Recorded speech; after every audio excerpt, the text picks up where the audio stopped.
Olá, seja bem-vindo a mais uma aula de Física 1. Nessa aula vamos abordar ferramentas matemáticas que serão importantes para a construção da descrição das leis matemáticas que aprenderemos nas próximas aulas.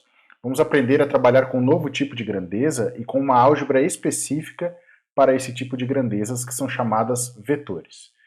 Veremos também algumas propriedades básicas desses vetores e como podemos trabalhar com ele de maneira prática. Ao final da aula faremos alguns exercícios para consolidar o conhecimento adquirido. Bom, nós aprendemos a trabalhar até agora com a descrição do movimento em uma dimensão, e para essa descrição bastava que nós tratássemos as grandezas na forma escalar. Descrever uma grandeza na forma escalar é necessariamente mais simples que uma grandeza vetorial, porque uma grandeza escalar possui apenas, basicamente, duas características. Uma grandeza escalar é constituída de um módulo, que pode ser representado por um número e sua unidade, e também também é descrito matematicamente por uma álgebra elementar. São exemplos de grandezas escalares, a massa e o tempo, por exemplo, né? E essas grandezas satisfazem a álgebra linear no sentido, por exemplo, né, de que a soma de um corpo que tem duas partes com 1 kg cada um vai resultar num corpo que tem 2 kg. Assim como intervalos de tempo somados são calculados, a soma dos tempos é calculada de forma elementar. No caso vetorial, como nós veremos a seguir, essa álgebra não necessariamente funciona de uma maneira tão simples, é necessário alguns cuidados, porque nós vamos introduzir basicamente três características para descrever uma grandeza vetorial, que são o módulo, a direção e o sentido. Então toda grandeza vetorial ela é especificada por essas três quantidades, módulo, direção e sentido. E mais que isso, não basta ter módulo, direção e sentido para ser um vetor. É necessário também que essa grandeza satisfaça, respeite uma álgebra vetorial característica, tá? Eu não vou aprofundar muito o estudo da álgebra vetorial nesse sentido, isso vocês vão ver em outros componentes curriculares. Eu vou me ater aqui ao básico que nós precisamos conhecer para que nós possamos trabalhar nos problemas da física, que é o nosso objeto de estudo nessa disciplina.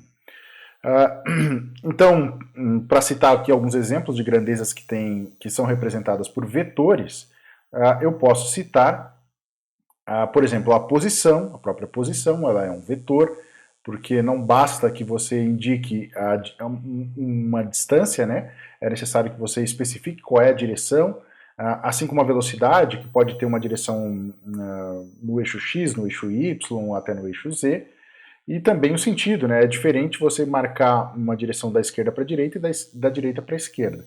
Então, essas são grandezas. Existem, claro, muitas outras que obedecem a essas condições, né? Vocês vão ver a própria força, o momento linear e outro momento angular, como vocês verão no componente curricular Física 2, satisfazem essas condições. São grandezas do tipo vetorial. Bom, então vamos ver como é que eu faço a definição de um vetor e o que significa definir uma quantidade como vetor, então. Bom, como eu havia mencionado, um vetor é caracterizado por módulo, direção e sentido. Não basta você especificar o número e a sua unidade, que caracteriza o módulo. É necessário também representar a direção e o sentido para que a definição da grandeza que você está tentando especificar torne-se completa. Para você entender o que é um vetor, nós costumamos pensar no próprio deslocamento como se fosse um vetor. Então imagina a situação que você encontra-se aqui na posição marcada pelo ponto P e vai se deslocar até a posição até o ponto Q. Nós representamos então esse deslocamento na forma de um vetor como uma seta orientada de P para Q. Esse é então um vetor que representa, por exemplo, o deslocamento. Então todo vetor será representado através de uma flecha, de uma seta, que tem uma origem e um final, né, uma ponta, que especifica o sentido. Nós definimos, nós marcamos, chamamos esse vetor sempre com uma notação especial, tá? Por exemplo, eu vou chamar esse vetor aqui, por exemplo, de A, pode ser qualquer letra, é uma variável, e se essa grandeza é uma grandeza vetorial, você deve especificar essa grandeza com uma setinha em cima, assim, ó, com uma flecha. Eu costumo fazer só uma pontinha da flecha, mas o mais correto é assim. É assim que nós chamamos um vetor, tá? Então toda grandeza que for vetorial necessariamente, na notação matemática que nós atribuímos a ela, necessita de ter uma flecha em cima dela, como são as outras ali que eu mostrei ali embaixo. Então, se a grandeza ela não for vetorial, ela for um escalar, for simplesmente um número, basta que você especifique a grandeza A, tá? Então, ó, a grandeza A vetorial tem necessariamente uma diferença se eu escrever assim. Se eu escrever simplesmente como A, eu estou dizendo que essa grandeza é escalar. E se eu escrevo com uma flecha em cima, eu estou dizendo que essa grandeza é vetorial. Isso é bem importante, tá? Bom, então é assim que eu represento o vetor, tá? Pode ser um deslocamento, mas ele vai ser sempre uma seta, tá? Então o que ele tem como módulo, direção e sentido? Como é que a seta é utilizada para representar o módulo? Então o módulo, anotem aí por favor no caderno de vocês, ele é especificado como comprimento da seta numa determinada escala, tá? Então quanto maior for a seta, maior for a flecha, maior será o módulo do vetor que você está tentando estudar. Então uma velocidade de 1 metro por segundo tem a metade do tamanho de um vetor que representa a velocidade de 2 metros por segundo. Ok? Então o módulo basicamente é representado pelo comprimento da seta. A direção e o sentido são representados pela orientação da seta, tá? A direção ela é marcada pelo eixo que ela está orientada. Então, por exemplo, esse eixo aqui tem uma certa orientação, vamos supor que, sei lá, está 30 graus orientados da horizontal, inclinado da horizontal. Então essa é a orientação dele, tá? E o sentido é que para essa direção que eu marquei aqui em vermelho, eu posso ter ainda dois sentidos. Eu posso estar no sentido PQ ou no sentido QP. Ou seja, a setinha pode estar orientada assim, como eu mostrei, ou ela poderia estar orientada assim, ela tem o mesmo sentido, ok? Ou melhor, tem a mesma direção, o mesmo módulo, porém o sentido contrário. Então a seta representa a grandeza de forma completa, porque ela estabelece o módulo através do seu comprimento, direção e sentido, através da sua orientação espacial, ok? Alguns casos particulares aqui que a gente vai estudar mais propriamente, né, ao longo dessa e de outras aulas, são os casos que eu estou mostrando aqui embaixo, tá? Então o primeiro deles, ó, eu representei aqui por dois vetores, A e B, eu tenho que dois vetores são paralelos. Esses dois vetores têm aqui o mesmo módulo, porque supostamente têm o mesmo comprimento, tá? Eles são vetores paralelos, ou seja, têm a mesma orientação e o mesmo sentido. Então, nesse caso específico, eu posso afirmar que o vetor A é igual ao vetor B. Então, não necessariamente os vetores precisam estar na mesma posição espacial para que eles sejam considerados o mesmo vetor. Bastam que eles tenham o mesmo módulo, a mesma direção e o mesmo sentido. Então, vejamos. A orientação, o módulo já é claramente aqui pela figura pode ser visto que a figura tem o mesmo módulo, essa seta tem o mesmo comprimento dessa. Elas têm a mesma direção porque elas estão inclinadas na mesma proporção, no mesmo ângulo aqui em relação ao eixo horizontal, por exemplo, e as duas apontam para cima. Então são vetores iguais, tá? Os vetores paralelos serão sempre vetores paralelos de mesmo módulo, de mesmo tamanho, serão sempre iguais. O segundo caso são chamados aqui de vetores ortogonais, tá? Então, dois vetores são ortogonais, essa é uma nomenclatura que nós vamos utilizar, e talvez você já tenha visto isso nas aulas de geometria analítica, por exemplo, quando eles possuem entre si um ângulo de 90 graus. Então, um ângulo de 90 graus caracteriza dois vetores chamados ortogonais. Vou escrever aqui.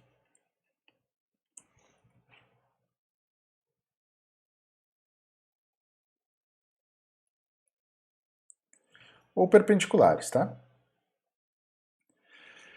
E o último caso, eu tenho dois vetores com o mesmo tamanho, porém eles têm mesmo tamanho, ou seja, mesmo módulo e mesma direção, estão inclinados ao mesmo ângulo, e porém possuem sentidos contrários, tá? Esses vetores são antiparalelos, eu só coloquei aqui como exemplo de casos particulares, tá? Então, ó, nesse caso, eu posso dizer, né, claro, se eles tiverem o mesmo módulo, como mostra a figura, eu posso dizer que A gente vai ver isso mais adiante, é igual a menos B. Ok? Esses são a representação gráfica, né, e a notação de vetores, tá? Então sempre uma grandeza é especificada pelo nome da variável, A, B, C, D, e por uma setinha em cima. Tá? Então, por exemplo, o vetor velocidade, nós vamos ver na próxima aula, ele é um Vzinho com uma seta em cima. Isso caracteriza o vetor velocidade. Tá? Ok? Bom, então vamos ver agora como é que a gente trabalha, como é que a gente realiza operações vetoriais, operações com grandezas vetoriais. Ou seja, como que eu faço para somar, para multiplicar, para trabalhar com os vetores, tanto no modo gráfico quanto no modo analítico. São duas formas diferentes de trabalhar com a análise matemática dos vetores, mas é importante que você conheça as duas formas de trabalhar, a gráfica e a analítica, porque elas são complementares. Tá? A gráfica vai dar a nós uma noção espacial dos vetores e a analítica vai nos fornecer condições de calcular propriamente os resultados que nós estamos interessados. Bom, então a primeira operação matemática que eu vou mostrar aqui é a multiplicação de um vetor por um escalar. Tá? Então imagine que você tem um vetor como é o vetor A, mostrado em preto aqui no começo da figura, mostrado em preto aqui, e eu quero obter, fazer uma multiplicação de um número, escalar é um número, tá? Uma quantidade, um número, por um vetor. Então o que acontece? Quando eu multiplico um número por um vetor, um número qualquer, vou chamar, por exemplo, aqui de C, tá? Esse de C é um número que pertence aos reais, pelo vetor A, tá? Então veja aqui na minha anotação, ó, que eu marquei a letra C sem a seta em cima, significa que essa quantidade é um escalar, multiplicada pela variável A, que é um vetor, porque possui a seta em cima, né? Aqui está o vetor A, e esse aqui seria o resultado do vetor C vezes A. Então a multiplicação de um número por um vetor, ela pode alterar duas daquelas características básicas que nós estudamos dos vetores. Tá? Então, necessariamente, se o número for diferente de 1, como a gente vai ver nos casos particulares, né, a multiplicação de um escalar por um vetor modifica o módulo do vetor, ela altera o tamanho da seta. Tá? Então, e ela pode alterar o sentido também. Então essa seta aqui, por exemplo, é a multiplicação de um número, C vezes A, onde C é um número que pertence aos reais. Pode ser 2, 3, 2,5, raiz de 3, pode ser qualquer número real. Tá? E o resultado dessa multiplicação é simplesmente o mesmo vetor, ou melhor, o vetor na mesma direção, porém com um comprimento maior ou menor, talvez até com o sentido inverso, dependendo de algumas características. Mas vale lembrar que a multiplicação por um vetor, de um vetor por um escalar, não altera a orientação, a direção desse vetor no espaço. Tá? Então ela não consegue mudar o ângulo com que esse vetor está localizado no espaço, ela pode alterar o módulo e o sentido. Vamos ver aqui, ó, temos 3 casos particulares, onde eu coloquei aqui 3 multiplicações. Tá? Então, por exemplo, aqui eu tenho o vetor A, e nesse caso, bem parecido com o exemplo que nós estávamos tratando, uma multiplicação de uma constante C, de um número, pelo vetor A. O resultado dessa multiplicação é uma seta um pouco maior, né, basicamente um pouco maior do que A. Isso vai acontecer para casos onde o vetor C, ou melhor, a constante C, estou de vermelho aqui, ela é maior do que 1. Ou seja, um número maior do que a unidade. Tá? Se o número for maior que a unidade, ele aumenta o comprimento do vetor, ele aumenta o comprimento da seta, ou seja, ele aumenta o módulo do vetor. Então o resultado de 2 vezes A vai dar um vetor com a mesma direção, mesmo sentido, com o dobro do tamanho. Ok? Graficamente é assim que a gente interpreta. Nesse caso aqui fica fácil ver, né? Ó, C vezes A, e agora a seta azul é menor do que a seta preta, né? Então significa que o comprimento do vetor foi diminuído. Isso vai acontecer quando C for menor do que 1, tá? Menor do que 1. Ou seja, 0,5, 0,2, 0,4, isso vai diminuir o comprimento do vetor. Porque na prática, quando você multiplica por um número menor do que 1, você está dividindo por um número, né? Então, dividido por 2, está pegando o dobro, o terço, um quarto, e assim por diante. Uma fração menor do que 1 reduz o comprimento do vetor. E no terceiro caso, eu tenho aqui uma troca de sentido. E isso vai acontecer sempre que a constante C for menor do que 0.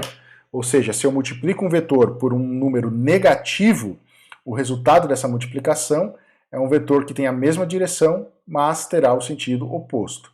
Ele pode ou não ter o mesmo comprimento, tá? Isso vai depender do valor da constante. Por exemplo, se for uma constante negativa, sei lá, -3, por exemplo, vai dar uma seta maior, né? Porque é um número maior do que 1 em módulo, mas é negativo, então ele troca o sentido do vetor. E é assim que eu interpreto a multiplicação por escalar, tá? Basicamente é muito simples, né? Ela não vai alterar nem a direção nem o sentido, ela vai simplesmente, ou melhor, o sentido pode ser alterado, vai mexer necessariamente no módulo do vetor se a constante for igual a 1. Maior ou menor do que 1. Se for exatamente igual a 1, o vetor segue com o mesmo comprimento, ou seja, com o mesmo módulo. Ok? Indo adiante, nós podemos tratar então da soma de vetores, né? Como é que a gente trabalha para somar vetores, tá? Então, imagina que você tem dois vetores aqui, ó, o vetor A em preto, o vetor vermelho representa B. Tem dois vetores quaisquer, tá? Como é que eu faço o somatório desses dois vetores? Como é que eu calculo o resultado da soma de A por B?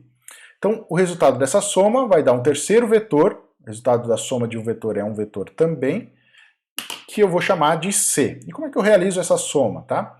Então você pode fazer isso de duas formas. Que a gente chama de regra do paralelogramo, você já vai entender por quê.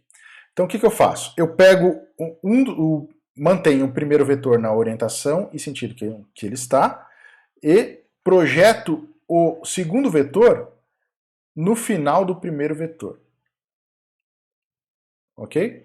Unindo a origem do primeiro vetor ao final do segundo vetor, eu tenho o resultado que representa a soma. Então esse vetor é o C. Ok? Então eu pego o primeiro vetor, coloco o segundo vetor na extremidade dele e faço a união entre a origem do primeiro vetor e o final e a ponta da seta do segundo vetor. Traço uma linha entre eles.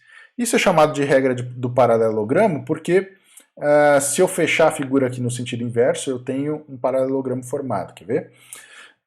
Mais do que isso, a soma ela possui a propriedade comutativa, então você pode trocar. A mais B é exatamente igual a B mais A para vetores também, tá? Então o que eu posso fazer? Eu poderia manter a posição de B e projetar o A na segunda, na extremidade. Vamos fazer aqui uma cópia desses dois vetores para eu fechar aqui a figura. Mandar para cá, né? Então, por exemplo, se o vetor B estivesse nessa posição, posso colocar aqui, e eu pego o segundo e coloco na extremidade do primeiro, veja que vai dar o mesmo resultado, ó, porque eu estou pegando B mais A, B até A, indo até C, tá? Então isso aqui nos permite afirmar, vou fazer aqui que A, vou fazer de preto, A mais B é igual a B mais A. Essa é a regra do paralelogramo, né? A regra do paralelogramo é a regra para soma, porque ela vai justamente formar um paralelogramo, como é de quatro lados aqui, A e B, né? Como dá para ver, os lados pretos e os lados vermelhos formam exatamente um paralelogramo, tá? Então, quando você tiver dois vetores orientados dessa forma, basta você seguir essa regra, né? Então, você pode pegar o segundo vetor e colocar na extremidade do primeiro, ou pode pegar o primeiro aqui e colocar na extremidade do segundo e fazer a união entre os dois pontos também, tá? E assim você enxerga graficamente onde estará a representação. Bom, e como é que eu faço o somatório de N vetores? Né? Se eu tiver não 2, mas 3, ou 4, ou 5 vetores, ou quantos vetores você quiser. Bom, você realiza o cálculo a representação da mesma forma. Né? Então vou pegar aqui o primeiro, vou passar para cá. Então aqui está o primeiro. Vou pegando aqui aleatoriamente. Ó. Vou pegar esse aqui como segundo, esse aqui como terceiro. Não importa a ordem, tá? Todas as combinações vai dar exatamente o mesmo resultado. Terminei aqui. Agora eu sei que para obter o resultado final, eu tenho que traçar uma seta que sai do primeiro ponto e vai até o final do último ponto. Esse aqui é o vetor, vou chamar de S, porque ele representa a soma dos 4 vetores. Tá? Se eventualmente a seta do último vetor coincidir com a origem do primeiro, significa que esse somatório deu zero, tá? Que a soma é igual a zero. Tá? Que seria o caso assim, né? Se eu tivesse mais um vetor aqui, a soma desses 1, 2, 3, 4, desses 5 vetores seria igual a zero. Mas nesse caso, nós temos aqui a soma dos 4 vetores, tá? Então, eu até vou colocar aqui, soma é igual, vou chamar de A, B, C e D. A mais B mais C, tudo vetor, mais D. Então veja que para muitos casos, né, para casos vetoriais, não necessariamente a soma de dois vetores vai ser uma soma direta, né? Porque há a direção e o sentido sendo aplicados. Então uma velocidade de 1 metro por segundo na horizontal mais uma velocidade de 1 metro por segundo na vertical, ela não é igual a 2 metros por segundo, porque você precisa fazer essa soma no sentido vetorial. A gente vai mostrar já com números quando eu for calcular a representação, quando eu for mostrar a representação analítica desses vetores para vocês. Bom, indo adiante, então nós temos a subtração de vetores.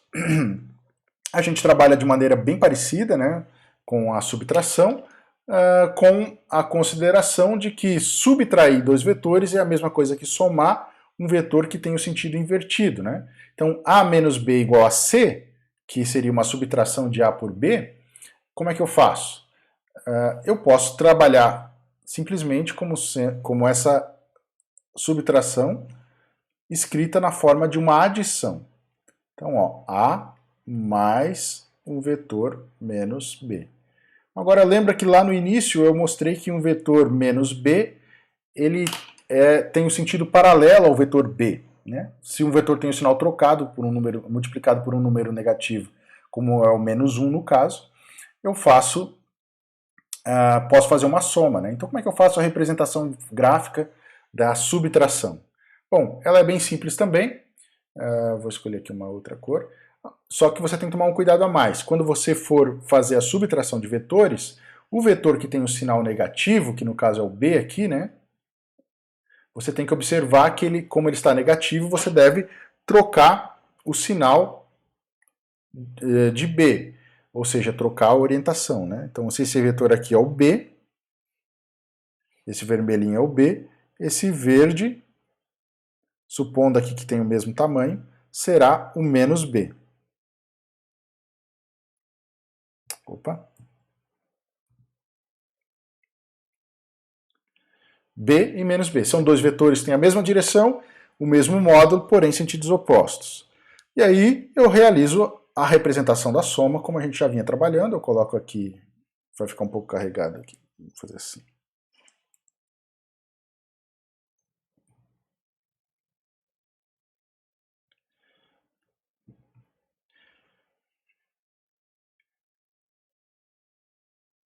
Coloco ele na extremidade e faço a união também para resultar no vetor C, vou fazer de azul também, entre a extremidade do primeiro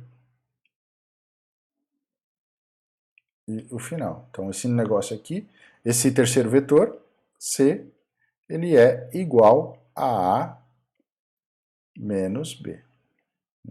Como se fosse a soma de A por B. Né? Então lembra que sempre para fazer a subtração, você tem que pegar o vetor que está com sinal negativo e inverter o sentido dele. Tá? Tem uma forma mais direta de se trabalhar com isso, né? Que conforme você vai pegando prática, você pode trabalhar, que é a seguinte: em vez de unir a extremidade de um vetor com o início da outra, você une os dois pela origem aqui, ó. B por A. Também pode trabalhar assim. E aí, o que você faz? Você une através de uma seta também. Porém, essa seta agora vai ter origem no segundo vetor e partindo para o primeiro. Aqui também, repara que é o mesmo vetor C que eu escrevi anteriormente, né? exceto pelos desvios de desenho aqui, mas ele é exatamente o mesmo vetor. Ó. Pode ver que ele está orientado um pouco além dos 90 graus aqui da vertical, né, um pouquinho além da vertical, mas está orientado para cima. Esse vetor C da figura 2 é exatamente igual ao vetor C da figura 1. Okay? Os dois vetores são iguais. Então tem essas duas formas de fazer. Na primeira forma, eu inverto o sentido do vetor que está em negativo e aplico a regra da soma, regra do paralelogramo que nós aprendemos. E nessa segunda forma, eu faço a união através das origens dos dois vetores e faço o terceiro vetor que representa a subtração, saindo do segundo vetor, que é o B no caso, indo até A. Também posso trabalhar com essa notação. Alguns acham mais simples, né? Eu confesso que acho mais fácil, mais prático e mais direto trabalhar com a segunda forma, tá? Mas é importante que você entenda por que isso é possível, tá? Porque nós estamos fazendo a regra aqui da subtração sendo transformada numa regra para a adição.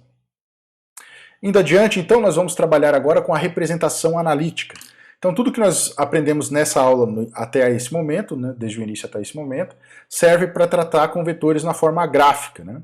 Então, repara que eu não fiz nenhum cálculo para mexer com os vetores, para manipular os vetores.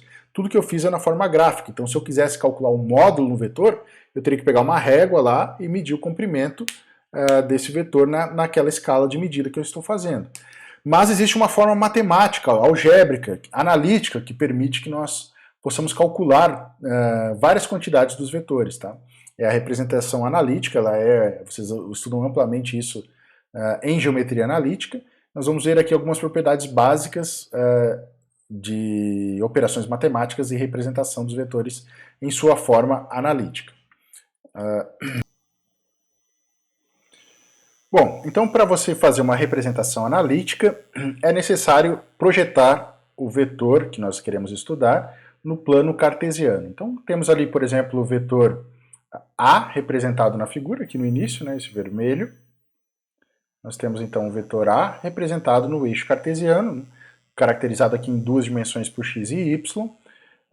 O x é a direção horizontal, y a vertical, e eu projeto, represento o vetor nesse plano. E a partir dessa projeção, eu consigo tirar algumas informações importantes, tá? Essas informações são chamadas componentes do vetor. Então, são as coisas mais básicas de um vetor. Se eu projetar o vetor A no eixo x, como está marcado aqui, vamos ter a componente AX.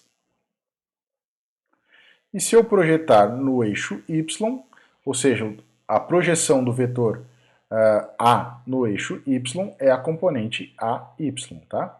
Então, AX é a representação da componente do vetor na direção x, e AY é a componente do vetor na projeção y. Então, a componente é simplesmente a projeção do vetor na direção, tá? Então, essa distância aqui é a projeção do vetor na horizontal, e essa distância aqui, essa distância vertical aqui, ela é a projeção do vetor na direção do eixo y. Tá? Tenho aqui também um ângulo que é importante e nos ajuda bastante no cálculo. Então, para essa figura que eu estou mostrando, eu tenho o vetor AX como sendo A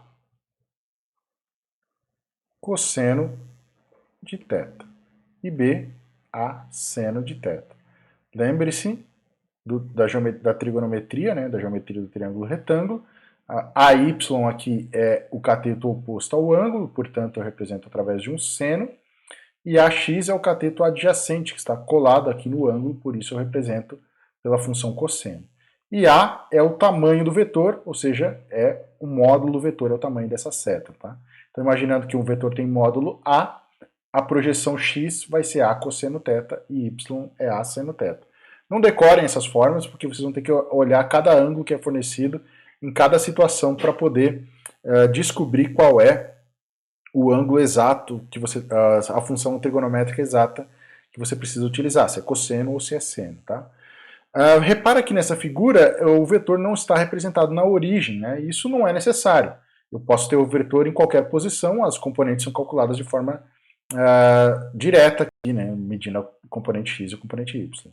Mas para trabalhar é muito mais comum, né, é comum e não necessário, né, não é necessário, mas é comum, que a gente trabalhe com os vetores projetados a partir da origem no plano cartesiano. Então eu posso pegar esse vetor A, que estava representado anteriormente, e projetar ele diretamente na origem do meu sistema de coordenadas. Então nesse caso eu vou ter aqui diretamente, ó, essa distância será a projeção no eixo y, componente y, e essa aqui será a componente x. Como as duas componentes estão no primeiro quadrante, as duas componentes serão positivas, tá? Independente do ângulo, que deve ser de 0 a 90 graus, para essa, porque ele está no primeiro quadrante, a componente y e a componente x serão positivas. O vetor b, se eu projetar ele, transportando ele aqui para a posição b, repara que a componente x desse vetor, que é a distância que eu vou marcar aqui, embaixo, destacar, ó, ela está à esquerda da origem. Portanto, ela tem sinal negativo, a componente do vetor b é negativa. Enquanto a componente do vetor b na vertical, o y, né, ela é positiva porque ela está para cima aqui. Então esse vetor tem componentes, o bx é menor do que zero e o by é maior do que zero. O vetor c, ele projetado no eixo x, repara que ele não vai ter nenhuma componente na vertical. Ele é um vetor exclusivamente projetado no eixo x. Então ele tem componente x positiva, mas não tem componente y. Finalmente, temos o vetor d, representado aqui com as duas componentes negativas. Ó. E quando eu represento assim na origem, fica um pouco mais fácil de trabalhar, porque daí eu enxergo diretamente as componentes. Ó. Por exemplo, a componente do vetor d é essa aqui. Aqui estaria no eixo y a componente do vetor d, vertical. A componente do vetor d no eixo x seria essa aqui. Esse tamanho de seta, a projeção direta do vetor no eixo x. Ok? Bom, para a gente finalizar, como é que eu faço a representação algébrica ou representação analítica, eu utilizo o que nós chamamos de vetores unitários, tá? Nós temos basicamente no espaço tridimensional, né, nós temos 3 vetores unitários, eu vou trabalhar aqui com o plano XY, então são só 2 nesse caso, né, mas no espaço tem mais um, que eu não vou mostrar nessa aula. E um vetor unitário, como o próprio nome diz, é um tipo de vetor que possui módulo igual a 1. Né? Então, por isso ele é chamado de vetor unitário. Alguns livros chamam de versores também, tá? Pode representar dessa forma. Um versor nada mais é do que um vetor unitário nas direções. E entre os vetores unitários, existem 2 deles para o plano XY que são importantes, tá? Então, que são os vetores I e J. E eles são marcados aqui justamente por um chapeuzinho, né? Pode ver que o I eu marquei com um chapeuzinho. Significa que ele é um vetor unitário na direção X. E nós usamos a letra I para caracterizar um vetor unitário na direção x. E utilizamos a letra j para caracterizar um vetor unitário na direção k. Em uma outra aula você verá que existe também o vetor k, que serve para caracterizar um vetor unitário na direção z, tá? Mas por enquanto vamos trabalhar em 2 dimensões. Então o vetor i, ele representa um vetor unitário na direção x e y, ou melhor, j, representa um vetor unitário na direção y, tá? É sempre assim, a nomenclatura essa sim, você tem que lembrar porque ela será mantida. Se eu falar vetor i, eu estou dizendo vetor unitário na direção x. Se eu falar vetor j, eu estou falando de vetor unitário na direção j. E eu não marco por uma flechinha, marco por um chapeuzinho, um acento circunflexo aqui, para caracterizar que esse é um vetor unitário, ele representa a direção, mas ele não possui módulo, né? Ou melhor, ele possui módulo, só que o módulo é igual a 1.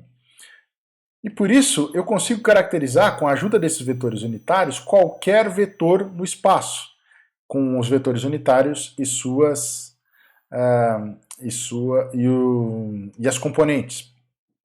Por exemplo, esse aqui é o vetor A, então representado no espaço, com uma setinha.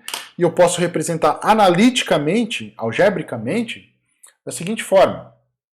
Então eu digo aqui ó, que o vetor A ele será igual à sua componente x multiplicada pelo vetor I, mais a componente y multiplicada pelo vetor j. É assim que eu escrevo em vetor na forma analítica, tá? A componente x multiplicada pelo vetor I mais a componente j multiplicado pelo vetor j. E aí eu não posso somar essas duas quantidades, porque elas são quantidades ortogonais, elas são perpendiculares entre si e j, então não pode haver uma soma direta entre esses dois vetores, tá? Então essa é uma forma de eu manipular algebricamente e fazer uma série de cálculos com vetores utilizando essa representação. E é muito simples, né? Então eu olho para a posição espacial, né? Se estiver à direita a componente x, eu marco como positiva e multiplico pelo vetor i. Se for negativa, eu coloco um sinal de menos. A mesma coisa eu faço para a componente AY e faço a multiplicação por J, que é o vetor unitário na direção Y, tá? E assim que eu trabalho e represento qualquer vetor. Então, por exemplo, o vetor 2i mais 3j, ele tem 2 para a componente x, 3 para a componente j, e é assim que eu represento o vetor em sua forma analítica. Ok?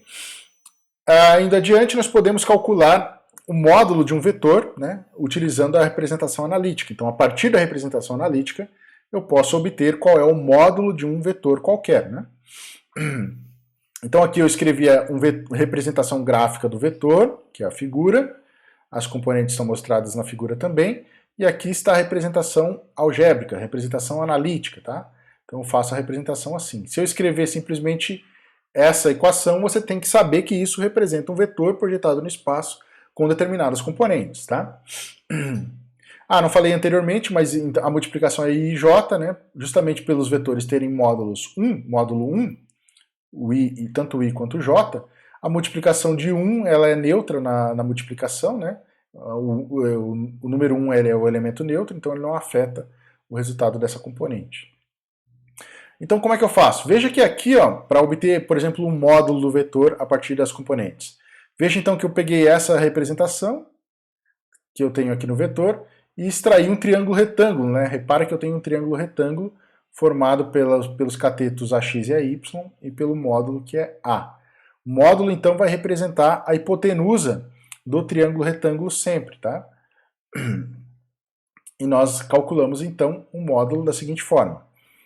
O módulo de qualquer vetor será obtido através do teorema de Pitágoras, que diz pra gente que A é o módulo, é A quadrado mais AY ao quadrado, que é x, extraído a raiz quadrada. Então esse é o módulo do vetor, ax quadrado mais AY quadrado. Quando eu tirar a raiz, eu vou ter o módulo do vetor. O módulo vai ser sempre um comprimento, um número positivo, que representa o tamanho da seta nessa escala que nós estamos trabalhando. Tá? Você também pode procurar a inclinação a partir do triângulo retângulo. Tá? Frequentemente nós trabalhamos com a inclinação em relação ao eixo x, mas conhecendo a inclinação em relação a qualquer eixo coordenado, você obtém de maneira direta também o ângulo em relação ao eixo x, então não é necessário. Mas é mais frequente trabalhar aqui com o ângulo em relação ao eixo x. E aí tem várias formas de obter esse ângulo, né? A forma mais direta é pelos catetos. Então eu escrevo a função matemática tangente de θ, que é igual a cateto oposto sobre cateto adjacente. Posso calcular assim. E aí, para obter o valor de θ, eu tomo o arco tangente, que é representado por tangente na menos 1, justamente de AY por AX. Cuidado, tangente na menos 1 não quer dizer 1 sobre a tangente, quer dizer a função arco tangente, que tem, inclusive, vocês vão encontrar aí na calculadora de vocês. Ok? Então vamos fazer aqui um pequeno exemplo para a gente ver na prática como é que fazemos esses cálculos. Bom, então vamos lá. O exemplo diz o seguinte. Encontre um módulo e a inclinação, em relação ao eixo x positivo, do vetor mostrado na figura abaixo. Então nós temos um vetor mostrado aqui na figura. Ele está no plano cartesiano, né? E eu preciso determinar o módulo desse vetor. Então vou dar um nome aqui para ele, vou chamar ele de A, como tradicionalmente nós estamos trabalhando. E vou calcular qual é o módulo e qual é a inclinação desse vetor em relação ao eixo x positivo.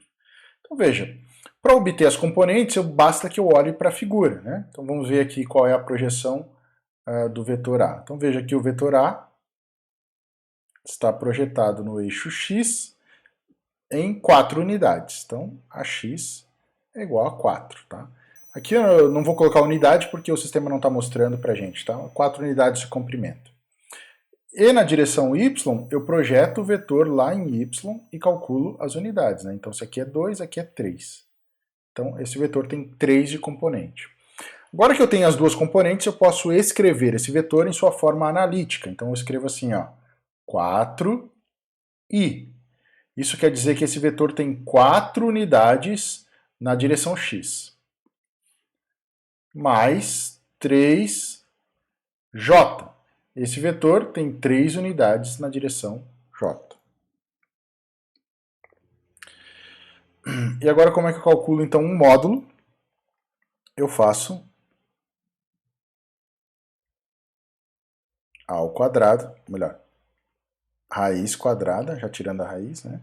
De 4 ao quadrado, é um triângulo pitagórico, já sei quanto vai dar o resultado sem fazer os cálculos, né?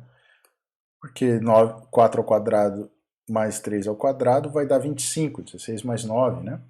E quando eu tirar a raiz, isso aqui vai dar 5 unidades de comprimento. E agora como é que eu faço para calcular a inclinação? Então veja que ele solicita que a gente calcule a inclinação em relação ao eixo x positivo, é esse ângulo aqui. Então eu posso utilizar qualquer função trigonométrica, porque eu tenho todas as componentes do triângulo retângulo, né? Vou usar a tangente aqui, que é a forma mais prática. Então, ó, tangente de θ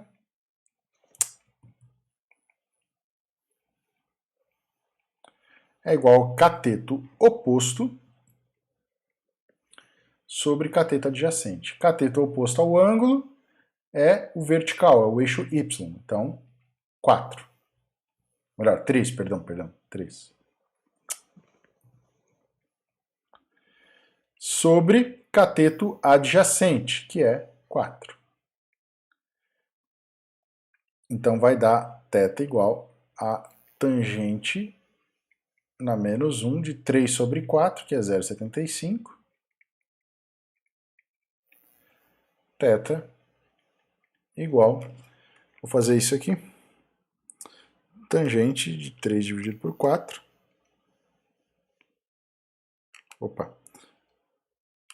tangente na menos 1 de 0,75, 36, arredondando 36,9 graus. Ok? Bem simples, só para você entender como é que eu faço de maneira direta o cálculo do módulo e da inclinação do vetor. Bom, vamos fazer aqui um segundo exemplo para que a gente possa verificar quando eu não tenho desenho, tem só algumas informações como é que eu faço a representação, obtenho as componentes e escrevo na forma analítica. Então o exemplo diz o seguinte: um vetor tem um módulo igual a 4 unidades de comprimento e está orientado a 30 graus no sentido horário em relação ao eixo x negativo, tá? Represente o vetor no plano e encontre sua representação analítica. Então vamos ver aqui o que ele fala. Ele diz que o vetor tem 4 unidades de comprimento e ele está a 30 graus no sentido horário. O sentido horário é esse aqui.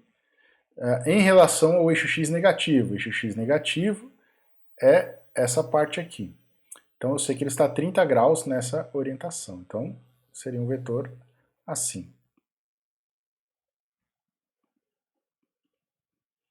Eu sei que esse ângulo vale 30 graus.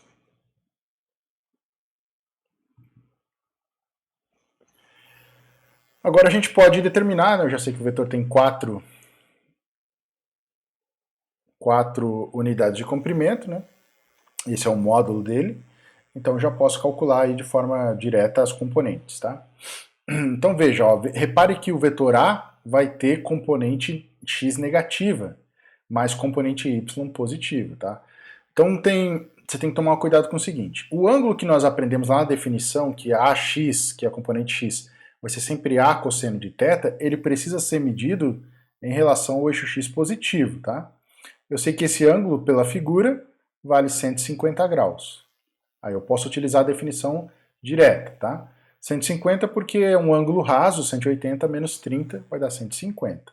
Então eu posso utilizar diretamente aqui a expressão A vezes, A que é 4, perdão, vezes o cosseno de 150. Essa é uma forma de fazer. Mas é mais direto você colocar o sinal de maneira manual aqui, né? Então eu posso pegar o 30 graus, porque o cosseno de 30 é positivo. O cosseno de 150 é negativo, você vai ver aí pelos seus cálculos, tá? O cosseno de 150 é negativo e é igual ao cosseno de 30 em módulo. Então o que eu faço? Eu posso pegar, como eu sei que a componente x é negativa, eu tomo o sinal de menos 4 e tomo assim cosseno de 30. Das duas formas que eu mostrei aqui, vai dar exatamente o mesmo resultado, tá? 4 cosseno de 30. Então vamos ver quanto que dá. Cosseno de 30 é raiz de 3 sobre 2. Poderia colocar na forma aqui, mas eu vou calcular a forma decimal. Então 4 cosseno de 150 é menos 3,46.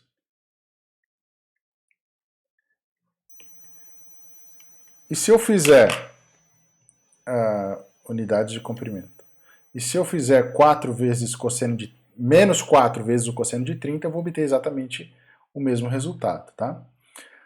O seno de 150 é positivo, assim como é o seno de 30, então eu não preciso colocar aquele sinal negativo, né? Nos dois casos vai dar igual, ó. Então vai ser 4 pela definição direta, né? Pela definição que nós fizemos para a componente x, como seno, seno. Não sei se eu falei cosseno ou seno para vertical, mas é seno, tá? Vai ser seno de 150. E aí você nunca vai precisar... Se você tomar o ângulo em relação ao eixo x positivo, você nunca vai precisar modificar o sinal, tá? Ele já vai sair com o sinal direto. Ou 4 vezes o seno de 30. Eu não coloco sinal porque eu sei que a componente vertical, componente no eixo y, ela é positiva, porque ela está apontando para cima. O seno de 30, que é igual ao seno de 150, é meio. Então isso vai dar 2. Logo, a forma analítica desse vetor ela é obtida por menos 3,46 na direção x mais 2j na direção y. Ok? Bem simples, né? Deixa como exercício você obter o módulo desse vetor e observar que ele é igual a 4 e calcular o ângulo, observando que ele deve ser igual a 150 graus em relação ao eixo x. Ok? Só que a calculadora não vai te dar esse ângulo cheio, ela vai te dar o ângulo menor do que 90, vai dar sempre o ângulo agudo ali. Você vai ter que saber se esse ângulo corresponde em relação ao eixo x positivo ou negativo, tá? De acordo com as informações que são fornecidas no problema. Bom, para fechar, então, a gente vai ver aqui como é que eu faço operações matemáticas, as mesmas duas operações que nós analisamos anteriormente, multiplicação por constante e também soma e subtração de vetores, agora na forma analítica, fazendo cálculos para obter o resultado. Tá, então vamos mostrar aqui como é que a gente faz a multiplicação por escalar na forma analítica. A gente já aprendeu na forma gráfica, né, que a multiplicação ela estica ou reduz o comprimento, né, aumenta ou diminui ou reduz o comprimento do vetor, mas não altera a sua direção. Então, considera que você tem o vetor expresso pela forma analítica, ax mais ay, i e j, né? Como é que eu faço agora, como é que eu obtenho o resultado da multiplicação de um escalar, c, qualquer, né, Então, vou escrever ele de azul aqui. C vezes o vetor A. Como é que eu faço isso? Bom, é bastante simples, tá? Se você tiver a multiplicação de uma constante, de um número, 2, 3, 2,5, raiz de 3, raiz de 2, π por um número, por um vetor, basta que você escreva o vetor na sua forma analítica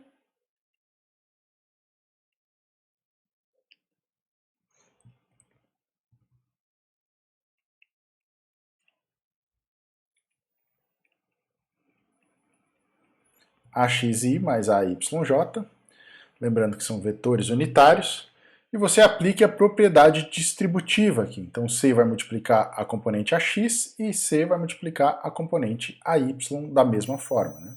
Então vai ficar C vezes A igual C vezes AX na direção X mais C vezes AY na direção Y. É assim que eu multiplico C por A. Ok? Então, se eu tiver um número multiplicando um vetor, ele multiplica de maneira igual a primeira componente e a segunda componente do vetor. Graficamente, como é que eu compreendo essa questão, né? Então, vou desenhar aqui novamente o vetor A.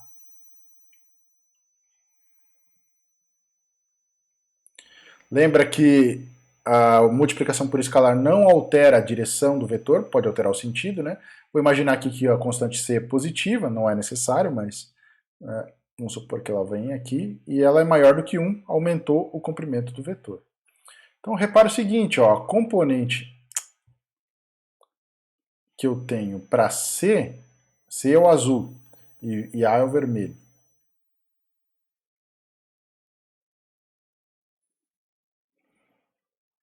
A componente x e a componente vertical, a componente x e a componente y, são afetadas da mesma forma. Então essa componente aqui é c vezes ax. Essa componente aqui é c vezes ay. Então, por isso que o vetor é escrito dessa forma, né? Como é que eu olho para obter o vetor, a forma analítica através do vetor, através do gráfico? Eu olho para a componente x e olho para a componente y. Isso vai dar para a gente o vetor CAX I mais CAYJ. Bem simples, multiplico de maneira direta o vetor, o número por cada uma das componentes, tá? E ele afeta na mesma proporção, tá? Então ele vai ter a mesma inclinação justamente por isso. Se eu multiplico um vetor por 2, ele multiplica a primeira componente por 2 e a segunda componente por 2. Então a inclinação, o ângulo não vai mudar, porque é como se tivesse um triângulo alongado, né? Repara que o ângulo que determina a orientação, a inclinação, vai ser o mesmo, né? O triângulo aqui, ó, esse triângulo é igual, melhor, tem a mesma inclinação desse triângulo aqui. Beleza? Vamos então para a adição e subtração. É bastante simples também, tá? Então imagina que você tem dois vetores, AX, A e B, né? Com componentes AX e AY, BX e BY. Vou desenhá-las rapidinho aqui, ó. Essa é a componente AX e toda essa aqui é a componente BX, né? Ou melhor, perdão, é aqui, BX. Repara que eu já coloquei um na extremidade do outro, né? Só para a gente ver de forma intuitiva como é que eu faço essa soma, né? Então, eu olho para a componente, ó, para obter A mais B, olho para as componentes que eu tenho ali no gráfico, né? Então, qual vai ser a componente do vetor A mais, vetor C, que seria a representação da soma? É esse aqui, que une a origem do primeiro vetor até o final do segundo vetor.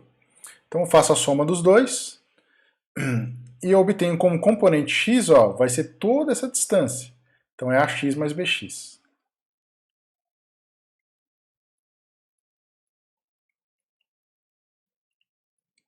Isso é a componente x. Então, multiplico, coloco a marcação vetor unitário i.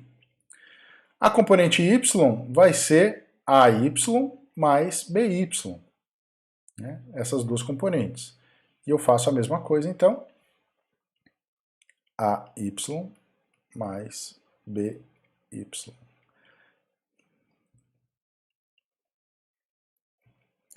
Essa é, então, a forma que eu faço. Opa, faltou aqui o J para calcular de forma analítica. Então, se eu tenho que somar um vetor na forma analítica, basta eu somar componente x com componente x, componente y com componente y. É claro, respeitando os sinais, tá? E se um vetor não tiver componente y, é como se ele tivesse componente y igual a zero, ou componente x igual a zero também. E aí eu faço a somatória ignorando a componente daquele vetor que não existe, tá? Então eu faço dessa forma. Se tiver sinais negativos, eu faço subtração ao invés da adição. E se eu tiver um sinal negativo, eu altero toda a componente todas as duas componentes de um vetor, né? Se fosse A menos B, seria AX menos BX, AY menos BY. Beleza? Então, sobre adição e subtração é bastante simples, né? Soma componente a componente ou subtrai componente a componente. Bom, existe uma terceira operação matemática que você deve estar se perguntando, e como é que eu faço a multiplicação de vetores? A multiplicação ela é um pouco mais criteriosa, porque ela tem basicamente duas formas de ser realizada. Tá? Eu vou mostrar apenas uma delas nessa aula, que é a base para algumas quantidades que nós vamos estudar mais adiante na sequência do curso desse componente curricular. E a outra operação matemática você vai ver em outro componente curricular com mais frequência nas aulas de física, em física 2, por exemplo. Tá? Então nós falamos que a multiplicação pode ser feita através de um produto escalar ou de um produto vetorial. O produto escalar, que é o que nós vamos aprender aqui, ele resulta em um escalar, ou seja, em um número. Né? Se eu multiplico um vetor por outro vetor na forma escalar, eu tenho como resultado um número. Tá? Então como é que eu faço essa multiplicação e como é que a gente interpreta o resultado dessa multiplicação? Então, ó, a notação que eu uso para produto escalar é essa mostrada aqui na parte superior da direita, tá? Então, ó, definição de produto escalar, essa expressão aqui, A pontinho B, ela significa o produto escalar do vetor A pelo vetor B. Produto escalar de A por B. Ok? Pontinho cheio aqui. E como é que eu calculo? Qual que é a definição, tá? Então, o que eu tenho? Eu tenho a multiplicação do módulo de A pelo módulo de B, aí são dois escalares, multiplicação direta, vezes o cosseno do ângulo θ. O cosseno do ângulo é o cosseno do ângulo formado, o menor ângulo formado entre os dois vetores A e B, tá? Então, A e B são simplesmente os módulos dos vetores envolvidos na multiplicação. E θ é o ângulo entre eles.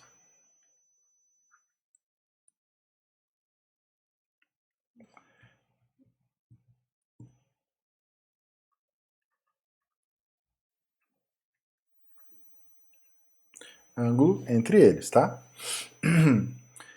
E aí temos quatro casos, na verdade, especiais, né, que são importantes para a gente entender a definição analítica.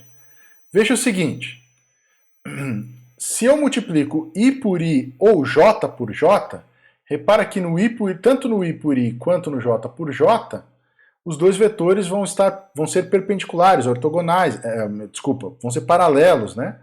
O vetor I, vou fazer aqui no cantinho, o vetor I ele está nessa direção e o vetor I também está nessa direção, né? Se eu representar dois vetores iguais.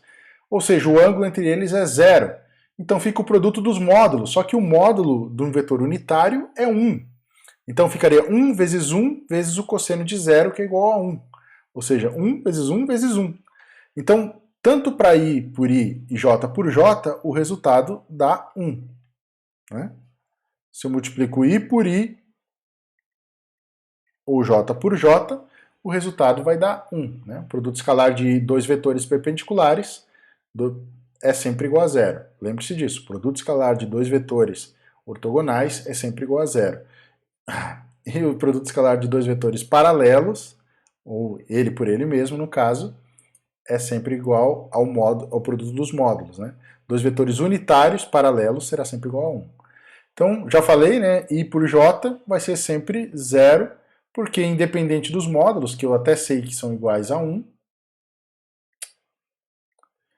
quando eu multiplicar pelo cosseno do ângulo entre eles, o cosseno de 90 graus é zero. Então esse módulo será zero. Tá?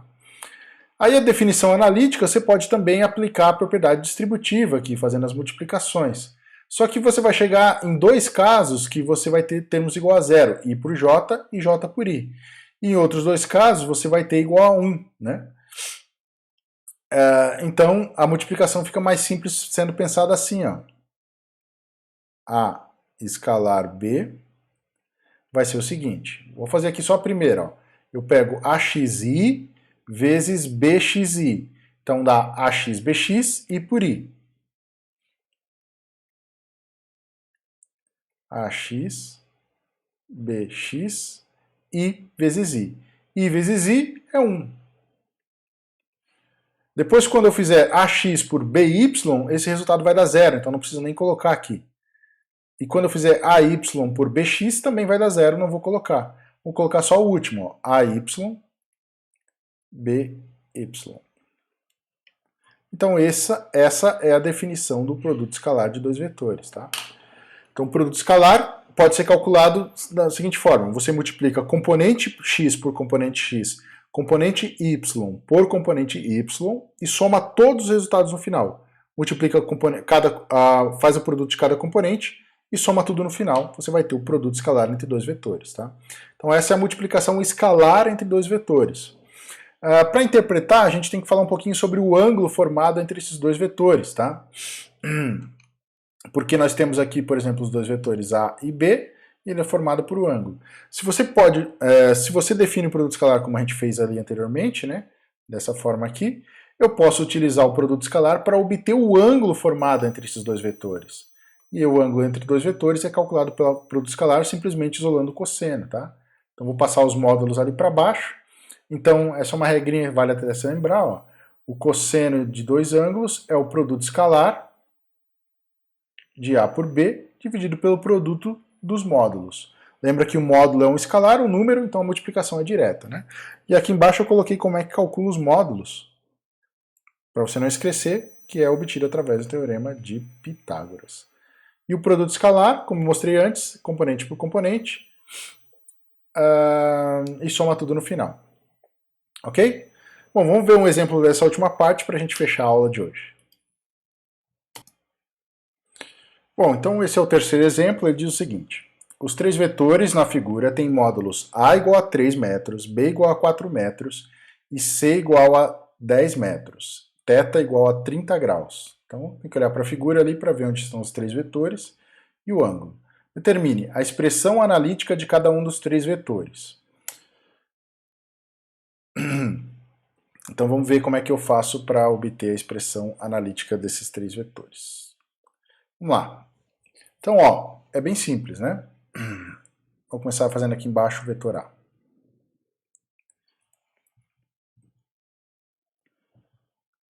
Vamos lá. Então, ó, o vetor A tem módulo 3 e ele está projetado diretamente sobre o eixo X. Ele não tem componente Y, só tem componente X. Então, quando todo o módulo de um vetor está projetado sobre um eixo, a projeção se torna única, né? A projeção se torna o próprio vetor. Então eu escrevo 3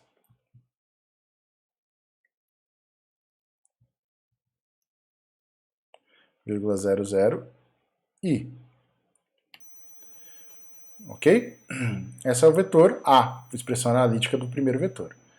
Agora, para o vetor B, eu já tenho componente x e componente y, porque ele não está projetado sobre um eixo. Eu preciso projetar o vetor na direção x e na direção y. Então, como é dado o ângulo em relação ao eixo x vale 30, né? Vou fazer aqui o componente do vetor B. Então, bx será módulo de B cosseno do ângulo θ. Então vamos ver, bx é igual a módulo de B4,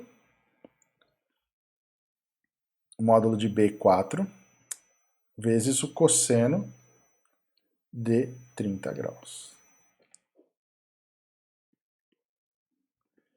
Cosseno de 30 é raiz de 3 sobre 2. Vamos fazer aqui vezes cosseno de 30. Dá 3,46. Acho que a gente já tinha feito esse cálculo, né? 3,46 metros. Não vou colocar, não, vou colocar a unidade sim, J, perdão, I. A componente Y, vou fazer aqui em cima, ó, BY, é 4 seno de 30 graus.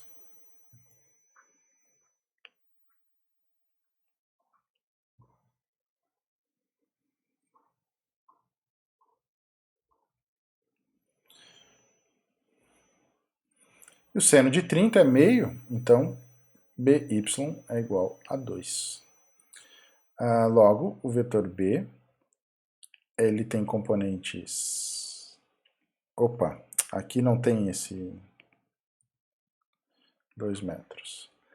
O vetor B, ele é representado por 3,46 na direção x, mais 2 na direção j. O vetor B é dado em metros também, tá? Não coloquei aqui a unidade. Agora vamos para o vetor C, que é um pouquinho mais difícil. Sugiro que você dê uma pause o vídeo e tente descobrir qual é o ângulo antes de eu fazer, tá? Para você que continuou aí, vamos ver como é que eu obtenho as componentes do vetor C. Então, ó, tem duas formas, né? Eu posso calcular o ângulo formado aqui em relação ao eixo x, que é simples, né? 30 graus mais 90, 120. Ou posso pegar o restante aqui. Se aqui tem 30 também, né? Porque daqui aqui tem 90, daqui aqui tem 120, então esse aqui é 30. Então, se aqui é 30, aqui é 60. Então, posso fazer assim, de maneira mais direta, né? Eu já sei que a componente x será negativa, então Cx é menos C, que é 10, vezes o cosseno de 60,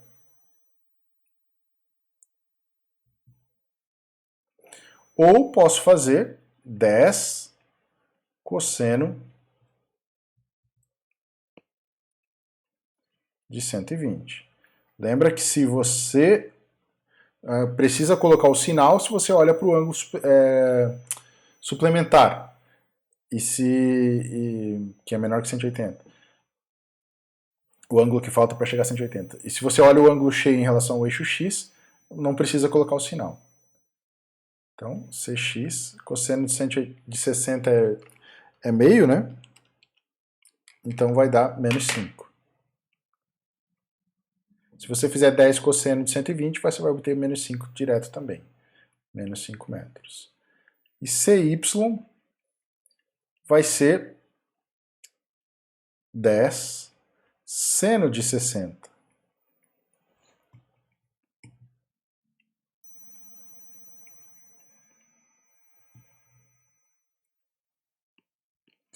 Ou 10 seno de 120. Como as componentes eu já sei que é positiva, aí eu não coloco sinal, né? Não preciso colocar o sinal porque o seno vai dar positivo. Então, 10 seno de 60 é 10 raiz de 3 sobre 2. 10 seno 60. 8,67. 8,66.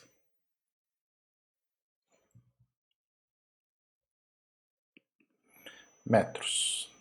Então a forma vetorial é menos 5i mais 8,66j na direção, metros. Então essa é a expressão, desculpa a letra, não ficou muito legal, a expressão analítica dos três vetores A, B e C. Vou destacar aqui para você ficar mais fácil de estudar. Esse é o vetor A, esse é o vetor B,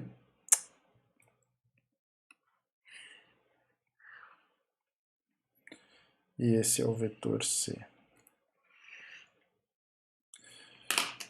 8,66. Ok? Bem simples, né? Só olhando para a figura, sabendo os dados do problema, a gente consegue obter de maneira simples e direta as componentes e os vetores, tá?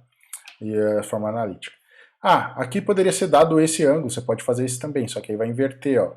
A componente y do vetor c, se eu calcular esse ângulo de 30, vai ser a cosseno de 30, e a componente x vai ser a seno de 30, porque daí eu inverto os catetos, tá? Você tem que fazer bastante exercício desse tipo de problema para pegar bem como que faz. Bom, vamos para a letra B, então. Bom, a letra B diz o seguinte: o módulo e a orientação do vetor obtido a partir do somatório dos vetores A e B. Então ele quer que a gente pegue o vetor A e o vetor B, faça o somatório, obtenha o módulo e a orientação. Então vamos ver do resultado. Aqui eu escrevi os dois vetores, tá? De maneira mais direta. Não coloquei as unidades aqui, vou deixar assim por enquanto, tá? Então tem o vetor A, 3i, e o vetor B, 3.46 mais 2j. Então, vou chamar de S a soma dos dois. Como é que eu faço essa soma? Então, eu somo componente x com componente y com componente y. Então, ó, componente x, 3 para A, 3.46 para B. Então, isso vai dar 6,46 na direção x. Mais 2j. Não altera o y porque o vetor A não tem projeção no eixo y. Esse é o vetor. Agora, como é que calcula o módulo? Bom, fácil, né? É 6,46 ao quadrado mais 2 ao quadrado, tira a raiz quadrada e vou obter, portanto, 6,46 ao quadrado mais 2 ao quadrado, raiz quadrada, 6,76 metros.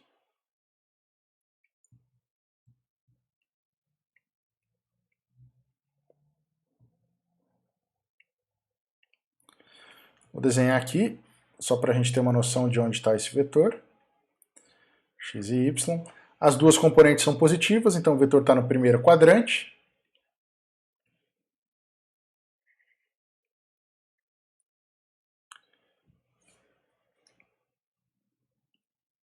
Essa componente eu sei que é 6,76. Essa componente eu sei que é quanto mesmo? 2. Aqui é y e aqui é x. Aí agora ficou fácil, né? Obter a orientação é obter esse ângulo aqui. Faço por tangente de θ igual cateto oposto, 2, sobre adjacente, 6,46. Opa, escrevi errado aqui. Aqui é 6,46. 76 é a hipotenusa, é um ângulo bem pequeno, né? Então vou fazer esse resultado na calculadora, vou calcular o resultado na calculadora, 6,46, 2 por isso, dá 0,309, 310 arredondando. Tomando o ângulo,